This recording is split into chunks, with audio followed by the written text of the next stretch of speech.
I see I have a biased audience here this afternoon, but I bet none of you know what a fine dancer that Stan was.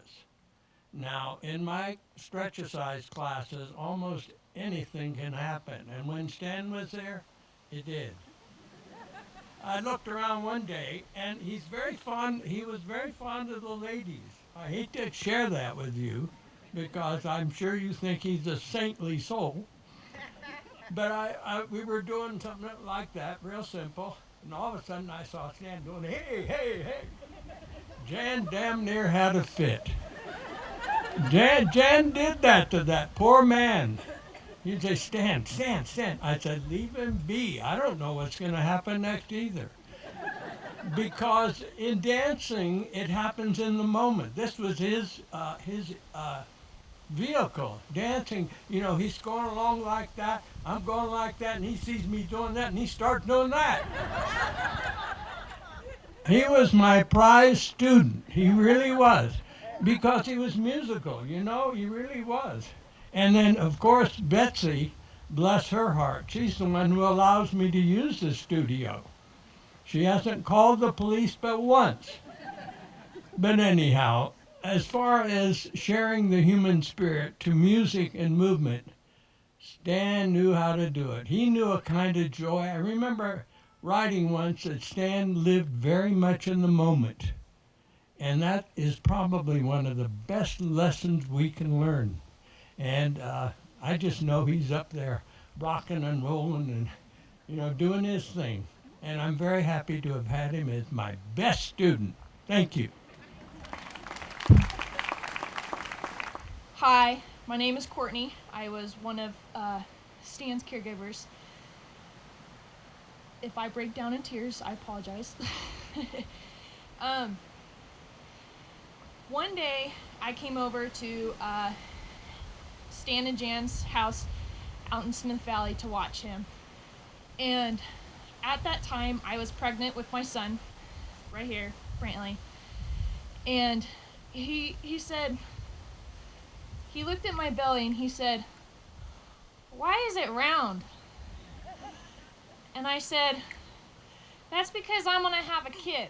He's going to be a cowboy just like you." And he said, "Well, darn it, you better bring him to my ranch. I'm going to show him how to ride." That right there, it made my day. Just the rest of the day was very, very happy. He showed me around his ranch and he said, "When your son is out, I'm going to put him on this little filly right here." And he always told me, "Don't touch the fillies. Let them touch you first." So every time I see one today, I always let them touch me first. You know, that man, he put a smile on my face. Doesn't matter if he was grumpy or I was grumpy. He always made my day. And I just recently had a friend pass away last year who was a cowgirl.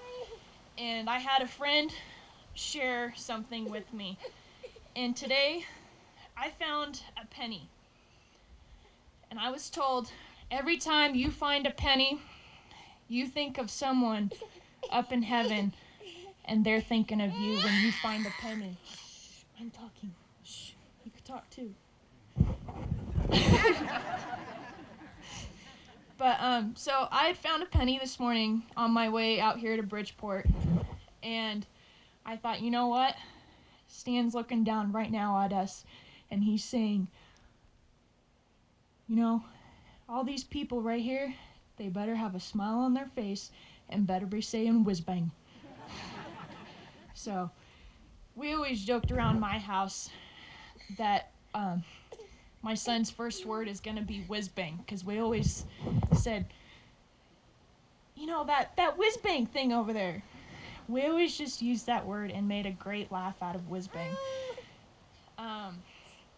So, just think about it. Whenever you find a penny, doesn't matter if it's heads up, tails down, whatever, think of someone who was thinking of you, because that's what I did today.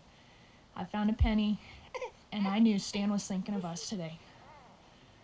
So, have a good day.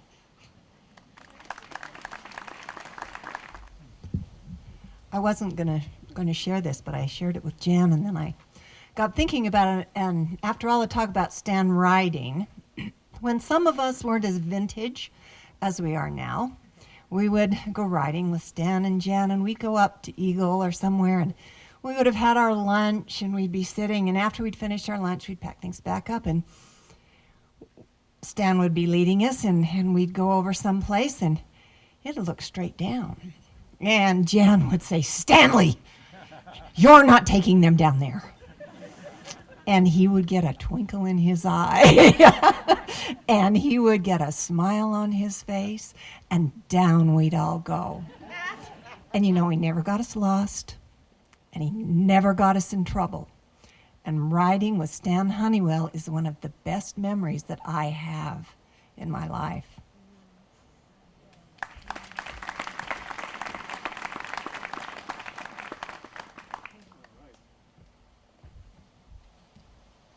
Some of you guys may know who I am, may not know who I am, but I'm Frank Hunewill, and there's one other member of this little threesome that needs to come up here, so everybody needs to root for my brother Doug back there. He needs to come up here.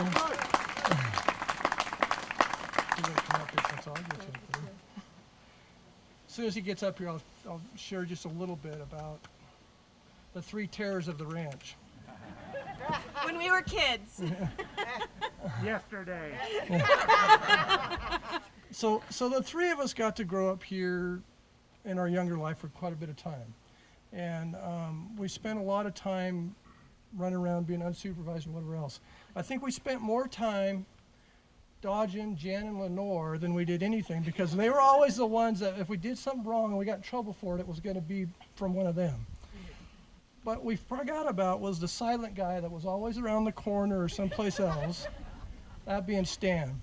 And I can remember one time, my brother and I weren't very nice to Megan, but she went right along with it. And when I see her kids, I see the same thing that we went through. But anyways, there's a couple incidents specifically that came to my mind. As we're in the old summer house, there used to be a butter churn.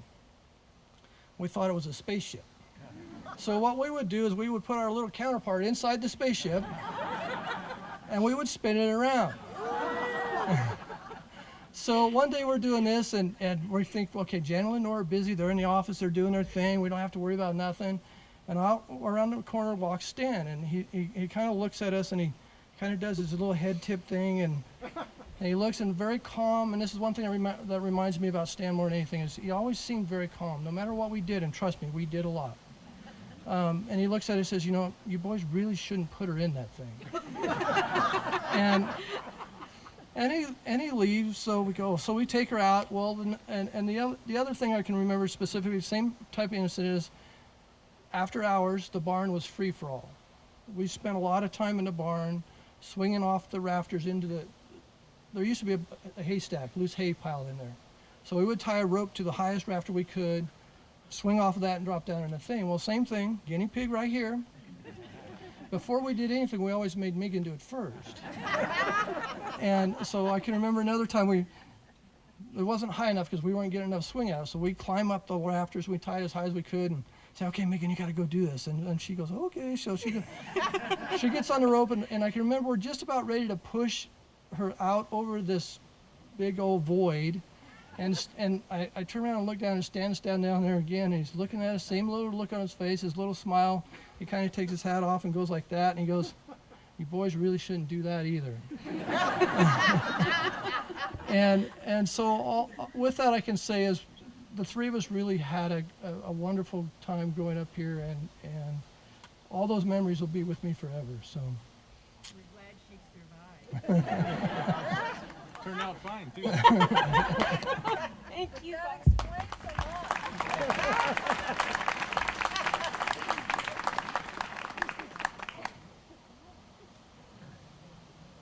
Come on up.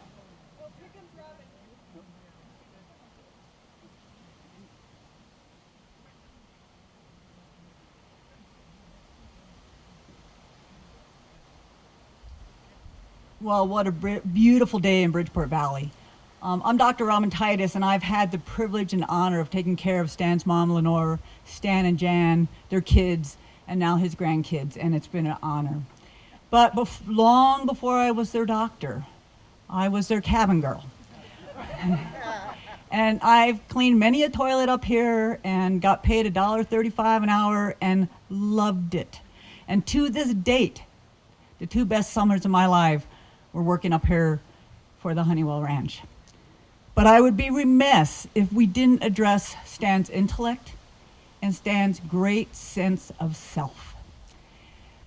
There will be no other cowboys up here who were not afraid to bring llamas to the valley.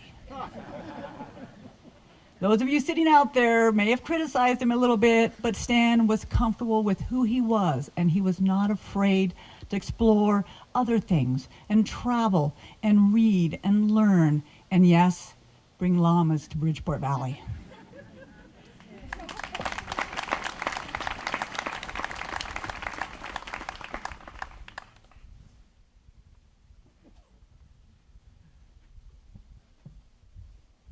I'm Sandy. We spent lots of time in the summers here when we were kids. So Stan was really my dad's generation. So, you know, my perspective was more from a child when, of course, when I was little. But then when I got a little bit older, late teens, almost 20, we were riding in the back of the station wagon with Jan and Stan going to a cookout, and Stan started telling a joke. And, you know, he had that mischief streak, you know? And so Jan was saying, Stanley. She says Stanley when she wanted him to behave. But that mischievous streak just would come out. And so so he was telling his joke. And so I got to know him more as an adult would know him. And then my aunt and I were able to come up here over the past couple of years. And last year, we were over at the Smith Valley Ranch and just putting away tack and whatnot. And so Stanley started telling a joke, and he didn't have anybody to hold him back. And it was a joke. It was sort of a fraternity joke. And I think, you know, my wonderful aunt is 70 now, and I am no spring chicken myself. But I think he thought, you know, hey, I've got these young chicks here. I'm going to tell them this great joke. And it was a funny joke, and I wish I remember the details. But I don't. But I remember the smile and the little twinkle and that mischief in his eye, like you were saying, that twinkle he had in his eye. And then my sister reminded me of a time when we were here, and somebody asked him, we were all sitting at a cookout or somewhere, and somebody said, you know, what's that black bird called? And he said, oh, that's a red-winged blackbird. And she said, well, if you didn't know the name, you could have just told me. So, but that's what I remember, is that the twinkle in his eye and the smile. I can see his face now just with the smile on. And so that's what I'll always remember about Stan.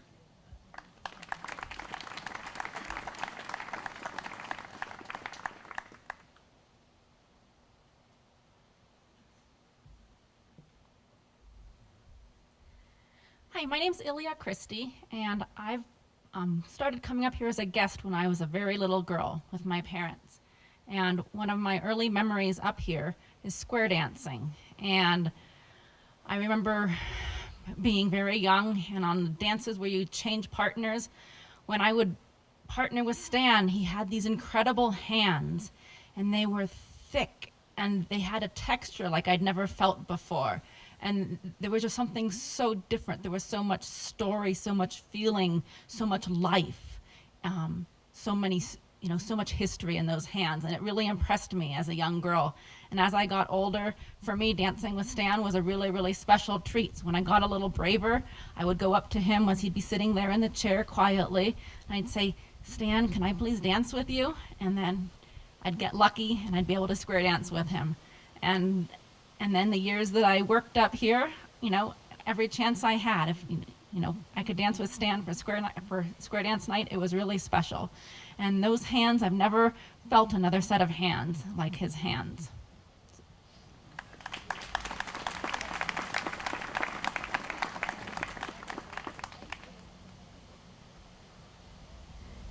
Anybody else? Oh, good. Uh-oh. My name's Michael Eller. I'm a very unlikely person to have lived here from my Berkeley hippie origins to this day. And so I'm up here to do two things.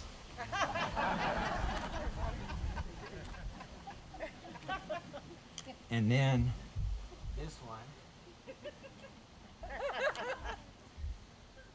So I'm from the Bay Area, and I decided to turn all the electronics off driving over the other day when I was coming, and trying to think of every time that I ever had time with Stan.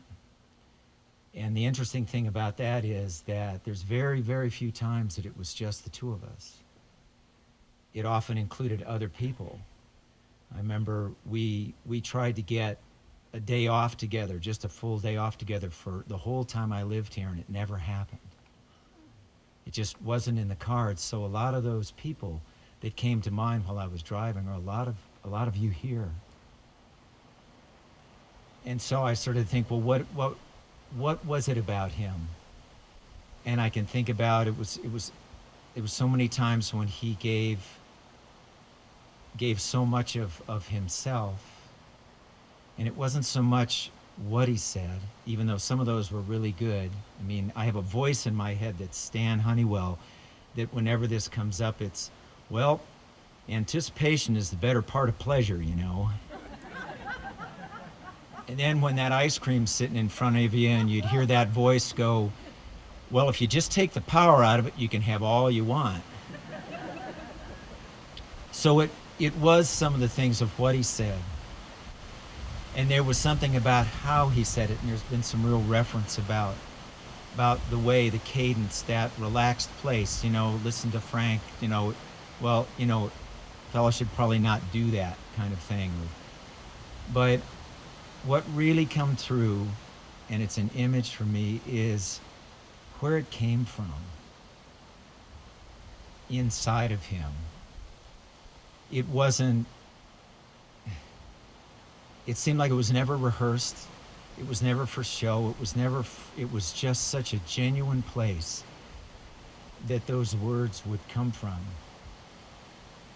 And that's the essence of what I feel needs to be said. And when I stood up here, I had a memory just now of right here last summer when I brought my 13-year-old, who was 12-year-old back then, and a friend of his, and we went up Tamarack and climbed up there and climbed the peak and came on down, and we were practicing roping, and it was my son's first time trying to practice roping.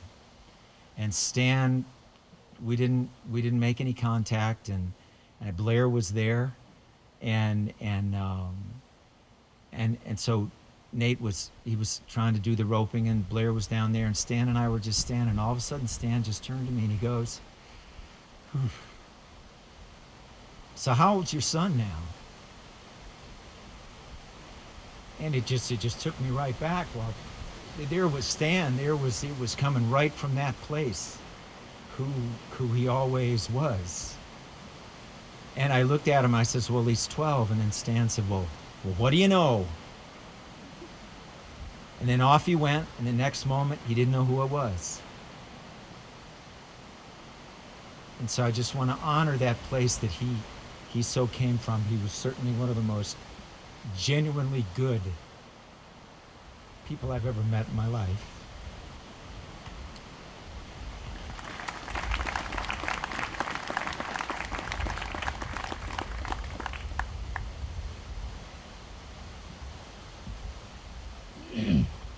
My name's Henry Taveldi, and my family's been a guest here since 1976. And the first time I met Stan was in 1968 through the Banbury family, which turned out to be a really good meeting because we valued Stan's friendship for all these years, but I think most of us here would probably say that common sense is not very common these days, and I believe Stan had a lot of common sense, so it was common in his life. The other thing that's even more important than that is that Stan was a man of high integrity. It's obvious through the value he placed on the land here and on his family and on his heritage, and so those are some things that really rubbed off on me. And I think if I could think long enough and think more clearly, I'd probably think of about 20 more. But a couple things that they're just little things, but kind of that I remember. You came here many years, and then one time on the skit night, all of a sudden he's up there with Betsy square dancing, and I thought, boy, that is. But somebody said earlier that this was something he did for a long time, but it was just seemed a little strange because he always seemed like a little shy person to me in a way. And then one of the early years we were here, and Hal was here then, I think, and we were riding on you're riding on an all-day ride up there, and it was warmer. It might have been a Buckeye. I'm not sure which one of the creeks it was, but all of a sudden here's Stan and one or two other guys in the middle of the creek with just their underwear on, sitting out there and having a great time. Now, Jan, were you there that time to stop him? So I don't know. There's, everybody's got some memories, but one of the great things is our kids and our grandkids and our great grandkids. We actually have a picture of 4 generations of our family on one horse that's still here handy, and it's a treasure of our family, that picture. And our kids especially have probably a greater connection with Stan and Jan's kids than even we do. So it's just been a great lifelong experience to be part of this setting and a small part of your family. Thank you.